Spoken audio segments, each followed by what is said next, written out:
Olá, está começando a partir de agora o Toda Mulher. Hoje o tema é o Estatuto da Criança e do Adolescente, uma lei que acaba de completar 33 anos e existe para direcionar políticas públicas que garantam a proteção, a dignidade para milhões de brasileiros e brasileiras, ao promover a infância, o acesso à educação, à saúde, reduzindo a mortalidade e o trabalho infantil em um país continental e profundamente e historicamente desigual. Nesta edição, vamos conversar com a chefe do escritório do Unicef no Maranhão, o Fundo das Nações Unidas para a Infância, a especialista em saúde pública, mestre em comunicação e que também trabalha na área de desenvolvimento e direitos humanos, a Ofélia Silva. Vamos falar sobre os desafios do ECA nos dias de hoje. O Toda Mulher está no ar.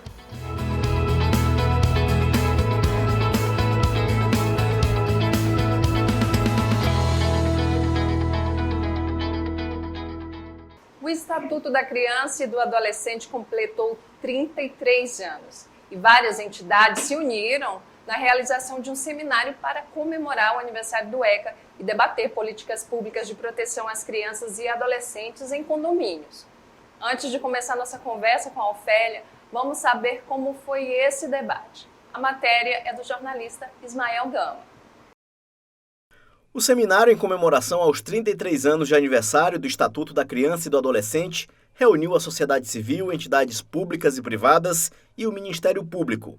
O encontro foi realizado pela Secretaria de Estado de Direitos Humanos e Participação Popular. Estamos aqui nesse evento alusivo aos 33 anos do Estatuto da Criança e do Adolescente e também convidando a sociedade a uma discussão sobre as nossas responsabilidades quanto à denúncia de crimes que ocorrem contra mulheres, crianças e adolescentes, idosos e pessoas com deficiência. Entre as discussões no encontro, a forma como o Estatuto da Criança e do Adolescente evoluiu ao longo desses 33 anos que entrou em vigor, sempre se moldando às necessidades sociais. O Estatuto ele traz uma nova lente para a infância e juventude, mostrando para as pessoas que crianças e adolescentes elas possuem direitos, são sujeitos de direito, que vivem num momento especial da vida e que precisam de uma proteção também especial. Na solenidade foi lançado também o programa Meu Condomínio Me Protege, que garante que os síndicos podem denunciar casos de violência contra crianças, adolescentes, mulheres, idosos e pessoas com deficiência. A Assembleia Legislativa do Maranhão aprovou leis que reforçam a importância da proteção desse público no Estado. Está em vigor uma lei que fala da obrigação do síndico comunicar a violência doméstica. E desde junho agora de 2023, a obrigação de comunicar a violência contra a PCD. Então, as minorias, as pessoas que têm mais necessidade, elas têm que ser defendidas pelo síndico e pela massa condominial.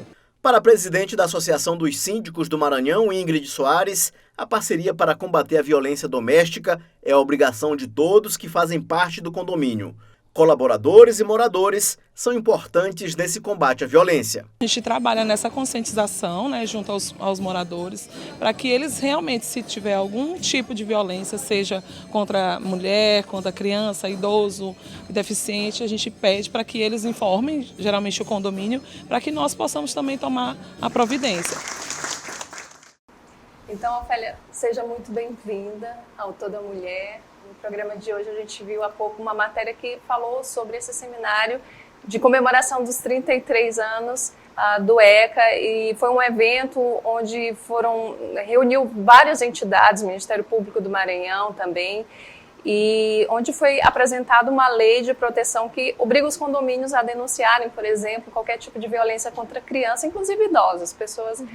O síndico, se ocorre dentro da área do condomínio, o síndico, ele pode fazer essa denúncia, mas a gente sabe que além dos muros, essa violência contra as crianças e adolescentes, ela é enorme, inclusive não se tem muitos dados a respeito e esses dados são essenciais para a gente construir essas políticas tão necessárias. E aí, muito bem-vinda de novo ao Toda Mulher e eu queria que você falasse sobre esses desafios do ECA, 33 anos, 3 décadas, parece muito, mas não é. Verdade. Muito obrigada por nos receber aqui, Marcia. É uma satisfação poder contribuir com o debate com o público do seu programa. A gente sabe que o alcance desse debate precisa ser ampliado, é um debate necessário. O Brasil está ainda num processo de construção do seu tecido democrático, e isso exige uma conformação, realmente, uma convergência de esforços, né? O Estatuto da Criança e do Adolescente continua sendo uma lei que é um divisor de águas, né? Muito importante. Expressa de forma muito concreta e muito clara uma opção do país para um investimento integrado nos cidadãos e cidadãs brasileiras. A gente tem, com 30 anos, algumas gerações de crianças e adolescentes que nasceram sob o signo do ECA. Sim. Pessoas que nasceram, cresceram, se formaram, estudaram, talvez agora já estejam vivendo experiências de maturidade, de juventude, mas que ainda continuam lutando, né? Ainda precisa de muita luta, ainda precisa de muito debate, ainda precisa de muita construção. E como você fala, é verdadeiro, né? A gente ainda precisa construir informações, políticas públicas, alianças entre os diferentes atores, processos de conscientização como esse nos condomínios, e em temas que parecem até uma obviedade, né? Que é obrigatório a todos proteger direitos. Então, alguém que souber de uma violência, de uma violação de direitos contra crianças e adolescentes, que são o ícone daquilo que há de mais importante para ser protegido numa nação, né, seu próprio povo, tem o dever de informar e de contribuir para que essa proteção aconteça. Esse tema é importante num aspecto que, inclusive, é uma lei complementar, que é a Lei da Escuta Protegida. A gente chama a Lei 3.431, que surgiu em 2017, e que estabelece justamente isso. Crianças e adolescentes devem ser protegidas de forma integral por todos os atores que estão em torno dessas crianças, caso venham a saber, caso venham a ser notificados ou ter a informação de que essa criança sofreu alguma violência ou foi vítima de alguma violência.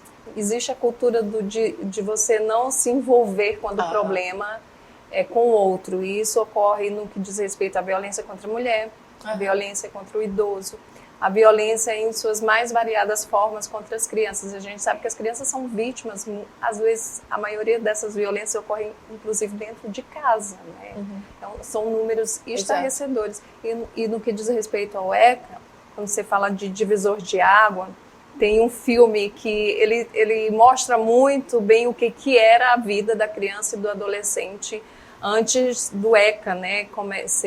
Antes de se entender a criança e o adolescente como sujeito de direito no país. Tem um filme do Quixote, inclusive ele é inspirado no livro do José Luzeiro, né? Que retrata muito essa violência que você ainda vê, inclusive do jovem, do adolescente que vive nas ruas, que infelizmente vive nas ruas, sofria de uma forma muito explícita. E naquela época, 70 e pouco, início dos anos 80, ainda não se tinha uma ideia. Por isso tão importante o ECA, não é? Exatamente. Muito, muito importante. E é muito bom escutar você falar isso, porque é uma expressão que se cristalizou na narrativa e na fala do brasileiro, né, no nosso idioma, né? Criança, sujeito de direitos. Naquela época isso não existia. Não. Né? Então, crianças, sim, eram objetos do controle da limitação dos adultos. Esse é um conceito interessante, que é parte do debate que nós precisamos fazer e levar esse debate para dentro das casas, nas escolas, nos condomínios, em todos os espaços. Né? O que significa alguém ser sujeito de direitos? Né? Para o Estatuto da Criança e do Adolescente, a criança é um ser humano pleno e integral. Sim. Está em desenvolvimento.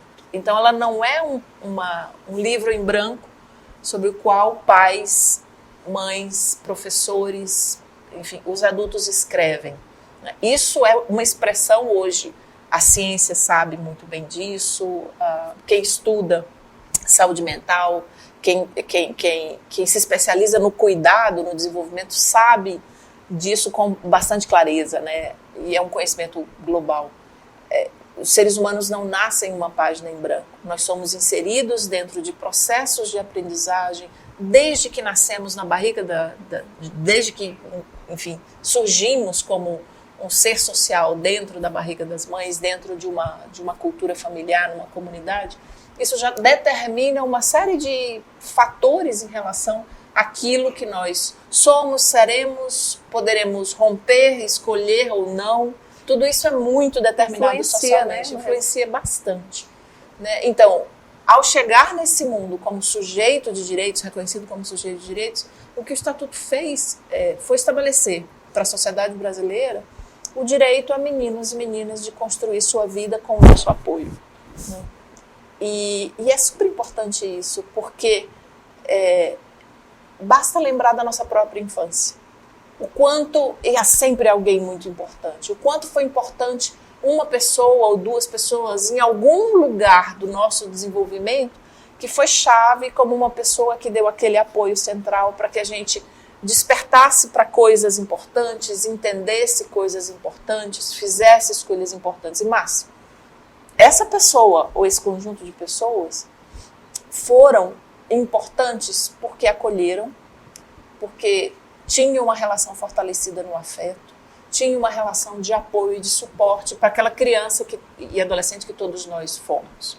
Então, ao reconhecer que esse é o elemento central de um sujeito em desenvolvimento, né, para que se desenvolva bem o afeto, o acolhimento, o respeito, a escuta, o Estatuto faz assim, ele põe em oposição a ideia de que a criança e adolescente precisa ser essencialmente tolhido, disciplinado, impedido, contido, que daí decorre uma série de violências cotidianas. O grito, o tapa, a humilhação, a limitação, o controlar, aquela fala comum, quem você pensa que é menino? O silenciamento. O silenciamento, ou aquela atitude dos adultos em volta, sempre expressando para a criança uma expressão de raiva, né? Sim. Então, isso é uma coisa super importante, inclusive, nessas reflexões todas, porque no ciclo da primeira infância, até os 6 anos de idade, que é quando a gente aprende, o ser humano, todos os seres humanos aprendem as habilidades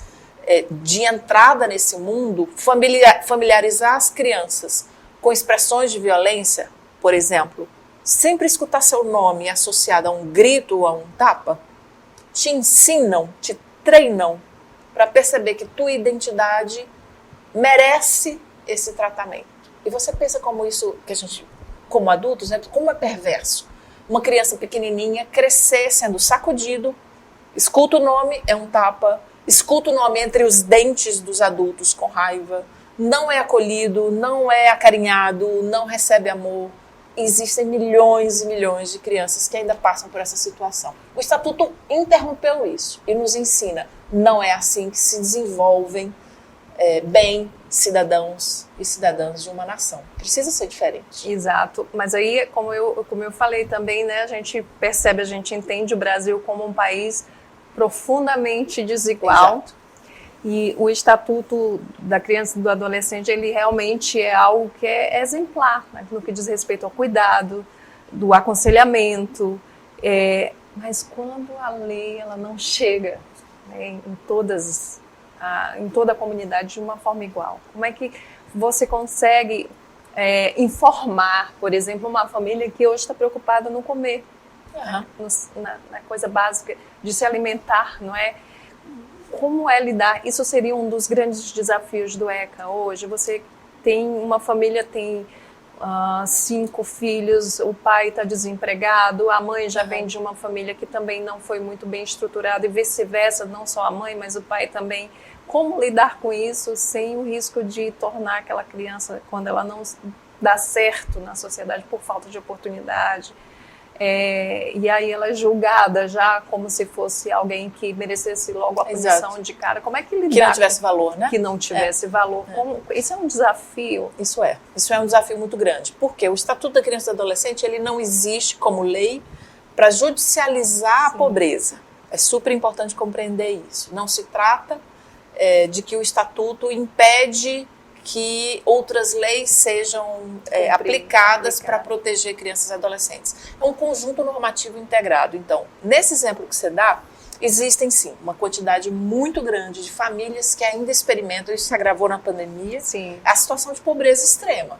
Né? Um estudo recente lançado no início desse ano de pobreza multidimensional no Maranhão, no Brasil inteiro, informa que o Maranhão tem, de cada 100 crianças, 94 vivenciam, de um grupo de 100, 94 vivenciam situações de múltiplas expressões de pobreza. Falta de saneamento, falta de acesso à água potável,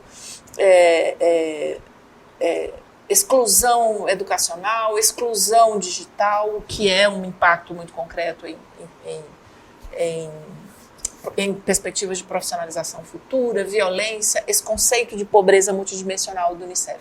É uma realidade impressionante, né? De cada 100 crianças, 6 não estão nessa situação, nesse contexto.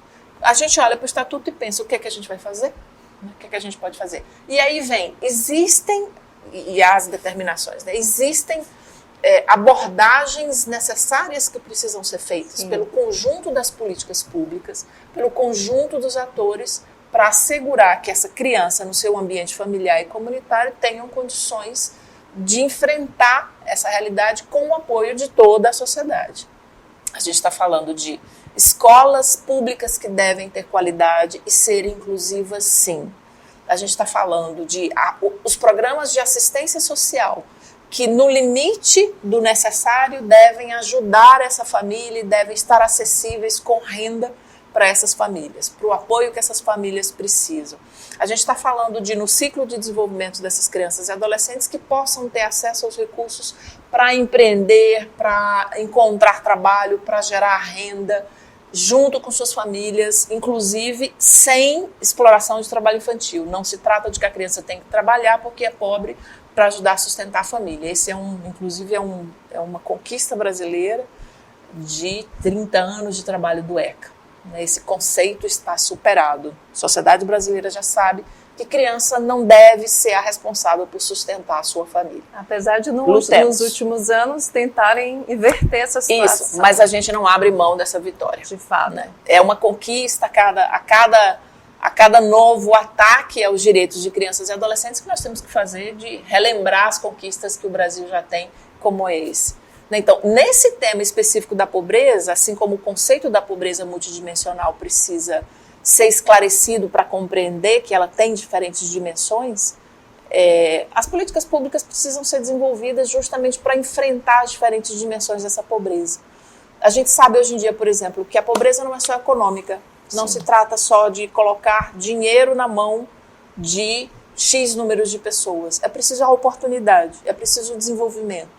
É preciso aquilo que você falava no início, né? Proteger os agrupamentos populacionais mais vulneráveis, porque existe desigualdade. Sim. Mesmo quando há oportunidade. Me refiro a mulheres pretas, me refiro a idosos, muitas mulheres que cuidam da sua família inteira, são famílias monoparentais, famílias que são cuidadas por avós, pessoas que vivem nas periferias das cidades e não têm condições de saneamento e que, em geral, sim, são famílias monoparentais chefiadas por mulheres afrodescendentes. Né? Então, tem uma convergência de violências e de exclusões que se expressam nessa criança, nesse adolescente. Quem tem que responder a isso, o Estatuto assegura, é a integração das políticas públicas. Por isso que o nosso trabalho tem que ser melhorar a política pública, fazer um debate civilizatório sobre aquilo que é proposto como programa público, fazer um debate de conscientização sobre para onde vai o orçamento público, sim, porque isso é fundamental, né? Fazer um debate sobre quem nos representa, né? Quando a sociedade debate seus mecanismos de representação, onde estão as crianças e adolescentes, onde estão as mulheres, onde estão as pessoas pretas das periferias nessa representação, né? Onde estão indígenas, né? E não desistir nunca. A gente olhando para 30 anos, né? Lá atrás, você não imaginava que poderíamos falar hoje sobre isso. No entanto, ainda é um processo que ainda é muito lento, né? Você acha que isso está acontecendo de fato? Esse debate está chegando na comunidade? Você já está vendo algum resultado positivo? Tem sim, Max. Tem muitos. A gente sabe que é difícil. Bem difícil. A gente sabe que é difícil, mas São Luís, o exemplo é primoroso.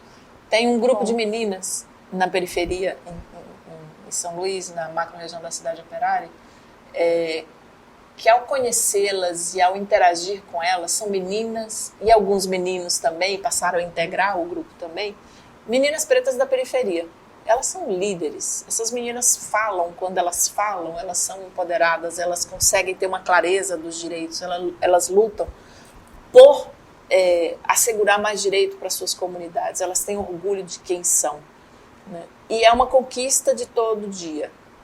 Quando eu as conheci, elas estavam saindo da adolescência e entrando na juventude. Hoje estudam, a maioria está na faculdade, a maioria é líder do seu coletivo, do seu espaço, do seu território, tem orgulho étnico de quem são, tem orgulho daquilo que fazem, já conquistaram coisas impressionantes. O trabalho que elas realizaram de diálogo nas escolas sobre o tema de dignidade menstrual, de autoconhecimento, de enfrentamento à violência, tem resultado em coisas muito concretas, né, de incidência para que as políticas públicas em São Luís e no Maranhão assegurem que os absorventes sejam entregues para as meninas. Por conta do trabalho delas, a rede estadual de ensino é a primeira rede estadual do Brasil, no Maranhão, né? É a primeira rede estadual no Brasil a ter um fluxo de atendimento a crianças e adolescentes e jovens vítimas de violência dentro da escola. O Unicef Exemplo concreto. O Unicef tem sido parceiro e a gente vai para um rápido intervalo e volta a falar sobre esse trabalho maravilhoso que é feito em parceria, que tem o apoio do Unicef, não é? Que tem ajudado a melhorar esses índices, pelo menos no que diz respeito à formação de pessoas. Porque essas pessoas que você falou aqui, elas se tornam exemplos, elas representam outras meninas que virão depois. A gente vai para um rápido intervalo e volta já já com Toda Mulher.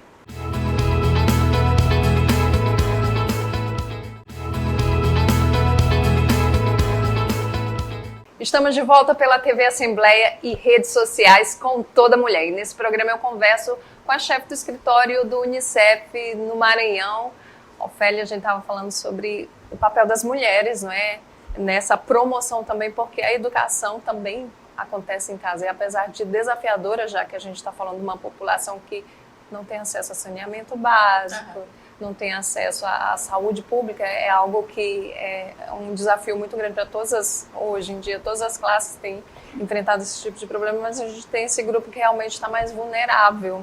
E as mulheres hoje, assim, você vê dentro dessas comunidades na periferia, por exemplo, como a gente falou há pouco, elas são as mães que estão à frente da manutenção do seu lar.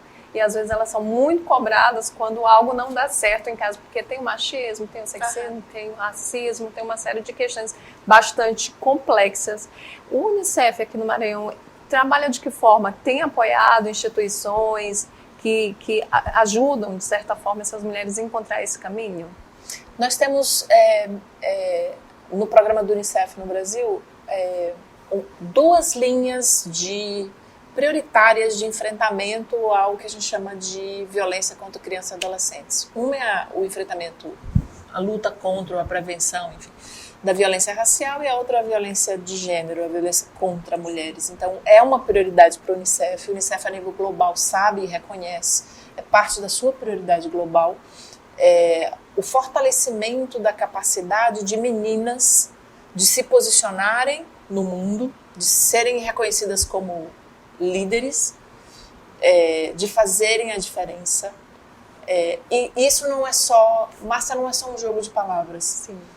Se sabe, é uma comprovação de estudos e de pesquisas, que quanto mais mulheres existem tomando decisão, quanto mais mulheres existem nas escolas, mais as sociedades são justas. Então, o papel da mulher, e eu me refiro da menina até a mulher na fase mais adulta, é um indicador muito concreto do bem-estar de todo um país, de toda uma comunidade. Aqui, especificamente no Maranhão, o tema de trabalho com meninas é nossa prioridade há bastante tempo. Nós temos iniciativas como o coletivo Menina Cidadã, que tem feito uma diferença muito grande, fez durante a pandemia, com um trabalho sobre dignidade menstrual, sobre... Você estava falando. Exatamente, sobre em diálogos nas escolas de São Luís e depois se ampliando para atividades com outros municípios através do selo Unicef, nessa lógica de tirar o véu sobre realidades tratadas com preconceito, mitificadas, com violência. Um tema muito concreto. O que é surpreendente ainda hoje, né? Que meninas têm vergonha de menstruar, né? É meio que tabu ainda, não é? É muito. Então, é uma palavra que, inclusive, causa constrangimento, né? A gente ainda hoje ouve, no Maranhão, no interior do Nordeste, a ideia de... as gerações passadas falavam isso, a gente continua ouvindo isso, né? Que no período da menstruação a mulher está doente. Sim. Né? Não estou doente, não posso fazer isso, não posso comer aquilo, não posso lavar o cabelo, não. É de uma violência, de um absurdo, de uma ignorância que se perpetua.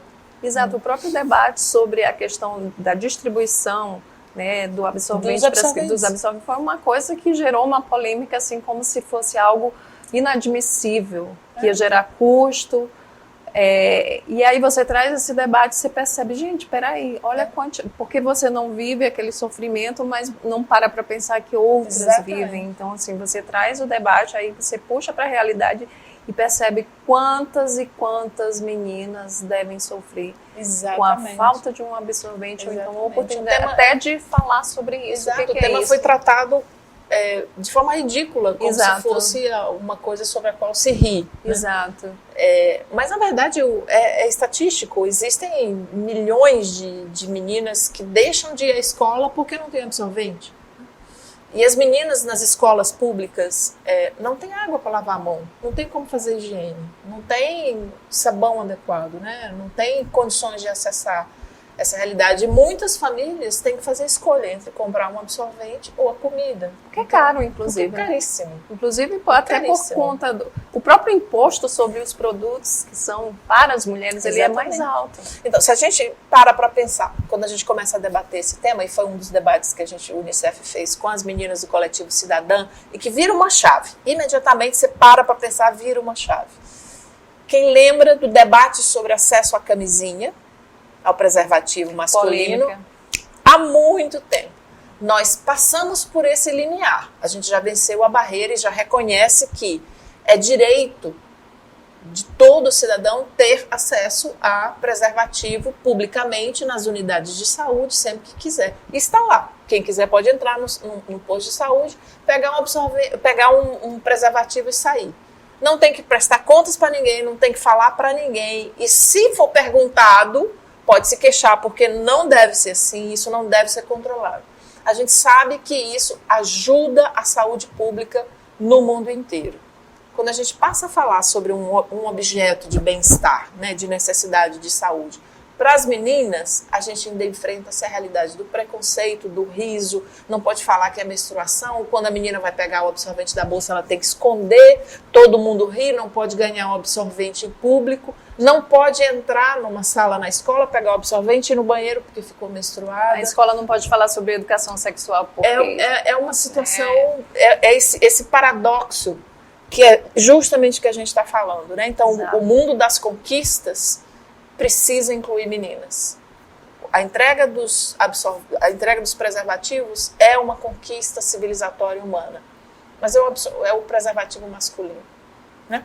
Então, ao falar com meninas e tentar assegurar que a legislação, as normativas, as políticas públicas ofereçam o absorvente porque as meninas precisam disso, é direito delas, das famílias delas, assegurarem que elas podem ir na escola sem se preocuparem, a gente ainda está lutando com isso. As meninas da Cidade Operária em São Luís viraram referência no Brasil.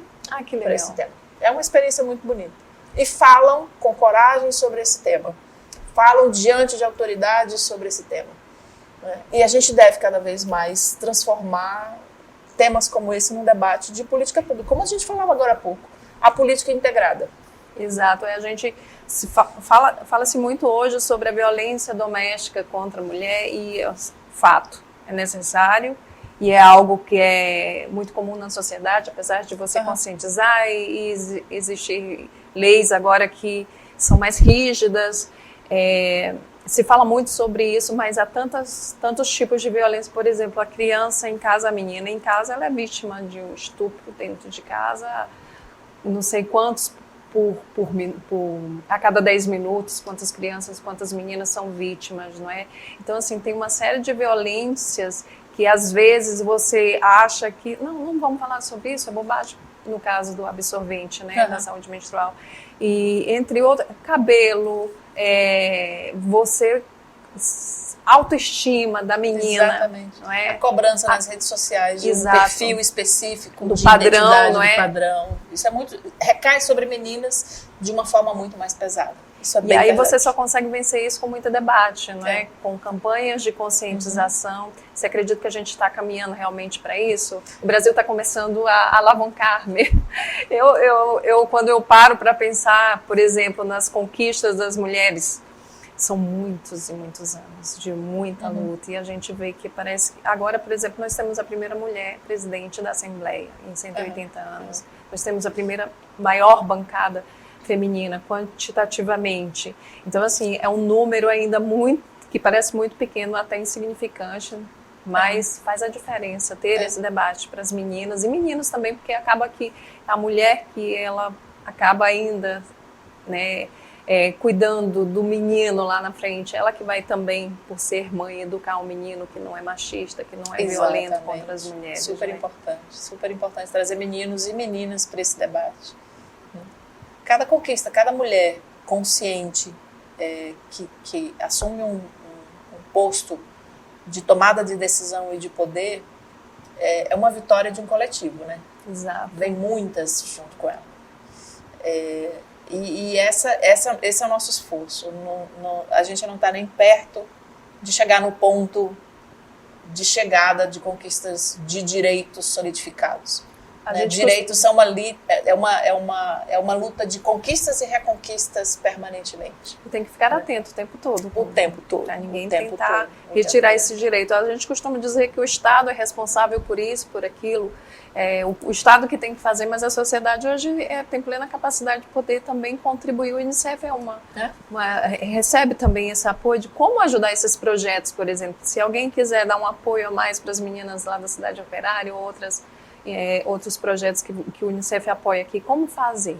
Então, esse coletivo na macro-região da Cidade Operária é um exemplo. Existem inúmeras iniciativas em São Luís e no Maranhão que podem receber apoio nesse sentido. No caso aqui da Cidade Operária, o nosso parceiro é a Fundação Justiça e Paz se Abraçarão, na comunidade. A gente tem muitas outras oportunidades de contribuição, seja, inclusive para aprender sobre esse tema, o que é super importante também, né? Não é só chegar para dar alguma coisa, mas também para receber.